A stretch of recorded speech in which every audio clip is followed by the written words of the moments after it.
ఆంధ్రప్రదేశ్లో సంచలనం సృష్టించినటువంటి మద్యం కుంభకోణంలో విజయసాయిరెడ్డి సేఫ్ అయినట్టేనా?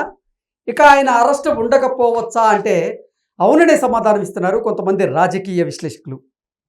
ఈ నేపథ్యంలోనే దీని మీద మనం పూర్తి స్థాయిలో విశ్లేషణ చేసుకుందాం. ప్రస్తుతం మనతో పాటు ఉన్నారు ప్రముఖ రాజకీయ విశ్లేషకులు, ప్రముఖ సీనియర్ జర్నలిస్ట్ సిఎస్ రావు గారు. వారితో మాట్లాడదాం. సార్ నమస్తే. సార్ నమస్తే. ఆంధ్రప్రదేశ్లో సంచలనం సృష్టించిన మద్యం కుంభకోణంలో ఇక విజయసాయిరెడ్డి సేఫ్ అయిపోయినట్టే అని, ఆయన అరెస్ట్ ఉండకపోవచ్చు అనేటువంటి వార్తలు వస్తూ ఉన్నాయి.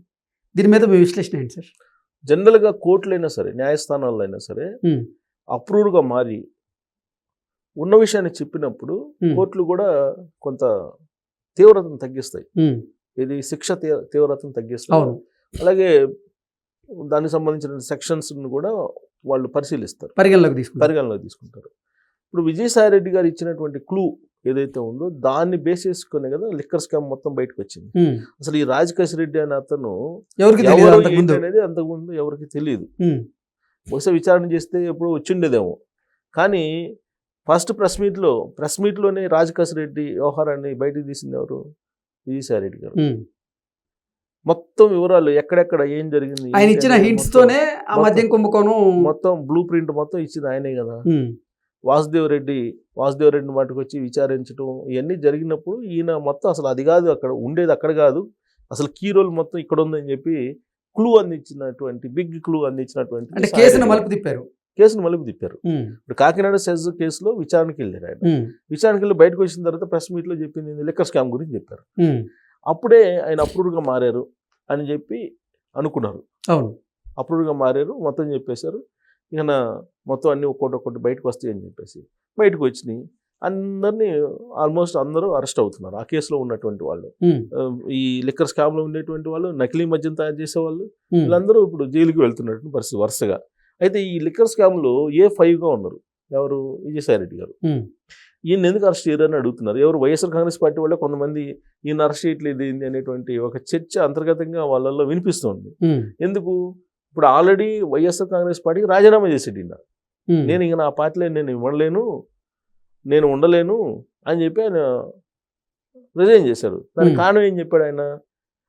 కోటరీ ఒకటి ఉంది జగన్మోహన్ రెడ్డి గారి చుట్టూ, ఆ కోటరీ మూల విరాట్ని కలిసేదానికి అవకాశం ఇవ్వట్లేదు, దాంతో పార్టీ క్యాడర్కను ఆయనకి అంతరం పెరిగిపోయింది, నాలాంటి వాళ్ళు కూడా కలవడానికి అవకాశం ఇవ్వట్లేదు వాళ్ళు, అసలు మొత్తం పార్టీని భ్రష్టు పట్టించింది ఆ కోటరీని అని చెప్పేసి ఒక 5-6 టార్గెట్ చేశాడు ఆయన. ఇక్కడెక్కడా కూడా జగన్మోహన్ రెడ్డి గారి గురించి వ్యతిరేకంగా మాట్లాడాలి ఆయన. ఇప్పటి వరకు నాకు తెలిసినంత వరకు జగన్మోహన్ రెడ్డి గారి మీద వ్యతిరేకంగా మాట్లాడాలి. ఎంతసేపుకి ఆ కోటరీ అంటున్నారు తప్పితే జగన్మోహన్ రెడ్డి గారి గురించి మాట్లాడాలి. పైగా అప్పుడు ఆయన ఏమన్నారు? ఆ కోటరీని దూరంగా పెడితే ఆయన బాగుపడతాడు, ప్రజలు మళ్ళీ ఆదరించే అవకాశం ఉంది అతన్ని అని చెప్పి ఒక సలహా కూడా ఇచ్చారు. అవును. సో ఆ కోటరీ కనుక పక్కన పెడితే తాను మళ్ళీ పవర్లోకి, అంటే ఆ పార్టీలో నెంబర్ 2గా ఉండొచ్చు అనేటువంటి భావన ఉండొచ్చు ఆయనకి. అసలు నేను రాజకీయాలకి గుడ్ బై చెప్పేస్తున్నానని ఇటు వైఎస్ఆర్ కాంగ్రెస్ పార్టీకి, జగన్మోహన్ రెడ్డికి గుడ్ బై చెప్పి వ్యవసాయం వైపు వెళ్తా అని చెప్పిన విజయసాయిరెడ్డి నేను ఇంకా రాజకీయాల్లోకి రానని చెప్పి మళ్ళీ అవసరమైతే రాజకీయాల్లోకి వస్తా అని చెప్తున్నాడు. ఇప్పుడు జగన్మోహన్ రెడ్డికి దగ్గరయ్యేటువంటి ప్రయత్నం చేస్తున్నాడు అనేటువంటి వార్తలు వస్తూ ఉన్నాయి. వీటిని ఎలా చూడాలంటారు? ఇప్పుడు ఎలా ఉంటుందంటే రాబోయే రోజులు ఏం చెప్తారంటే చిరంజీవి గారు సినిమా డైలాగ్ చెప్తారు. ఆయన ఏం చెప్తారు? రాజకీయాలని నేను వదిలిపెట్టాను, నన్ను వదిలిపెట్టలేదు అని చెప్పి చెప్తారు. నెక్స్ట్ స్టేజ్ అదే. ఆయన ఏం చెప్పారు క్లియర్గా? నేను వ్యవసాయం చేసుకుంటాను, నాకు ఈ రాజకీయాలతోటి ఈ రాజకీయ ప్రపంచంతో నాకేం సంబంధం లేదు, నేను వ్యవసాయం చేసుకుంటాను అని చెప్పేసి ఆయన చెప్పారు. చెప్పి అంతకుముందు అగ్రెసివ్గా ఎక్స్ ఖాతాలో ట్వీట్లు చేస్తూ ఉండేవాళ్ళు. చంద్రబాబు గారిని, నారా ఫ్యామిలీని, అలాగే తెలుగుదేశం పార్టీని టార్గెట్ చేస్తూ ఆయన చాలా అగ్రెసివ్గా ట్వీట్లు చేస్తుండేవాళ్ళు. సరే ఆయన లేకపోతే ఆయన పిఏ వాళ్ళు ఉంటారు, వాళ్ళు చేసారా, మొత్తం మీద ఆయన సొంత హ్యాండిల్లో అవి అన్నీ వచ్చాయి. సో అవి పరిశీలిస్తే కనుక చాలా పవర్ఫుల్గా కనిపిస్తూ ఉంటాయి. అలాంటి అగ్రెసివ్నెస్ తగ్గింది అంతే తప్ప పూర్తిగా రాజకీయాలకు దూరంగా ఉన్నాడంటే ఢిల్లీ నుంచి ఎవరు వచ్చినా సరే ఈయన కలుస్తూ ఉంటారు. పొలిటికల్గా ఏదైనా డెవలప్మెంట్ జరిగినా కానీ ఈయన రెస్పాండ్ అవుతుంటారు. సార్, మద్యం కుంభకోణం నుంచి తప్పించుకునేందుకే ఆయన రాజకీయాలకి గుడ్ బై చెప్పినట్లుగా ఒక వ్యూహ రచన చేసి దాని ప్రకారంగా ఇప్పుడు ఆయన ఇన్ఫ్లుయెన్స్ చేసుకుంటున్నాడా ఆ వ్యూహాన్ని? లేదంటే అసలు నిజంగా రాజకీయాలకు గుడ్ బై చెప్పాలనుకుని వెళ్ళిపోయి ఇప్పుడు మళ్ళీ జగన్మోహన్ రెడ్డికి దగ్గర అవ్వాలనుకుంటున్నాడా? అసలు ఏం చేస్తున్నాడు విజయసాయి? ఒక మద్యం కుంభకోణమే కాదు కదా, చాలా ఉన్నాయి. వైజాగ్లో ల్యాండ్స్కి సంబంధించింది ఉంది. ఆవిడెవరు లేడీ ఒక ఆవిడ దేవాదాయ శాఖకు సంబంధించినటువంటి ఆవిడది ఒక ఇష్యూ ఉంది. ఇలాంటివి చాలా ఉన్నాయి. దాదాపు 3-4 ఇష్యూస్ ఉన్నాయి కదా. 3-4 ఇష్యూస్ కేసులు ఉన్నాయి. బహుశా ఆ కేసుల నుంచి తప్పించుకోవడానికి ఈ ప్లాన్ చేసి ఉంటారని చెప్పి కూడా అనుకోవడానికి అంటే అవకాశం. రాజకీయ వ్యూహంలో భాగంగానే చూడొచ్చు అంటారు దీన్ని. డెఫినెట్గా ఇప్పుడు రాజకీయ వ్యూహంలో భాగం కాకపోతే ఆయనకి ఏమి నష్టం జరిగిందని వైఎస్ఆర్ కాంగ్రెస్ పార్టీ నుంచి అప్పటికప్పుడు బయటకు వచ్చారు, రాజీనామా చేశారు. రాజ్యసభకి ఎంపీ రాజ్యసభ ఇంకా ఉంది, ఉండగానే రాజీనామా చేశారు. బీజేపీకి వెళ్తున్నాడు, రాజీనామా చేసి బీజేపీ తరఫు నుంచి మళ్ళీ రాజ్యసభ అవుతాడు అనేది కూడా వినిపించింది కదా మనకి అప్పట్లో న్యూస్. కానీ దానికి ఒక కండిషన్ పెట్టారు బీజేపీ వాళ్ళు అనేది కూడా ఒకటి బయటకు వచ్చింది. ఏంటి ఆ కండిషన్ అంటే చంద్రబాబు నాయుడు గారు ఒప్పుకుంటేనే నువ్వు బీజేపీలో చేరాలన్నా, తెలుగుదేశం పార్టీలో చేరాలన్నా, లేదంటే జనసేనలో చేరాలన్నా ఆయన అంగీకారం ఉండాల్సిందేనా, ఆయన గ్రీన్ సిగ్నల్ ఉంటే తప్ప ఛాన్స్ లేదని చెప్పారు. ఆ కండిషన్ మీదనే అతనికి మళ్ళీ బీజేపీలోకి తీసుకోలేదు, ఎందుకంటే చంద్రబాబు గారికి గ్రీన్ సిగ్నల్ ఇవ్వలేదు అని చెప్పేసి. బహుశా ఆ కోణ నుంచి చంద్రబాబు నాయుడు గారిని ఒప్పించడానికి ఈ తరహాలో ఆయన ఒక అవతారం ఎత్తారా, ఇవన్నీ విధేయుడిగా జగన్మోహన్ రెడ్డి గారికి వ్యతిరేకంగా ఇప్పుడు కూటమి ప్రభుత్వానికి విధేయుడిగా ఉండటానికి ఈ అవతారం ఎత్తి ఈ విధమైనటువంటి రోల్ని ప్రస్తుతానికి పోషిస్తున్నారా అని అంటే ఇప్పుడు వరకు చంద్రబాబు గారి నుంచి గ్రీన్ సిగ్నల్ రాల. ఇప్పుడు రాజకీయాలు మరిగినటువంటి వాళ్ళు up to end the life ఖచ్చితంగా రాజకీయాల్లో ఉండాలనుకుంటారండి చాలా మంది.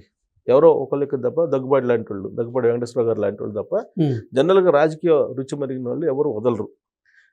సింహం కనుక సింహం పులులు ఏ విధంగా అయితే రక్తం మరిగినటువంటి అవేవో అలాగే నాయకులు కూడా రాజకీయాన్ని వదిలిపెట్టి ఉండలేరు చాలా మంది. ఇప్పుడు సాయిరెడ్డి గారి పరిస్థితి కూడా అదే. సాయిరెడ్డి గారు ఏమనుకున్నారు, ఈ విధంగా మనం ఒకవేళ మన ఈ రోల్ పోషిస్తే చంద్రబాబు గారు ఏదో ఒక రోజు మారుతారు కదా, మారిన తర్వాత బీజేపీలోకి వెళ్ళొచ్చు అనుకోని ఉండొచ్చు. కానీ అలాంటి పరిస్థితి కనపట్ల. అందుకని ఈ మధ్యకాలంలో మళ్ళీ వైఎస్ఆర్ కాంగ్రెస్ పార్టీ డోర్స్ తట్టారని చెప్పి కూడా వినిపించింది.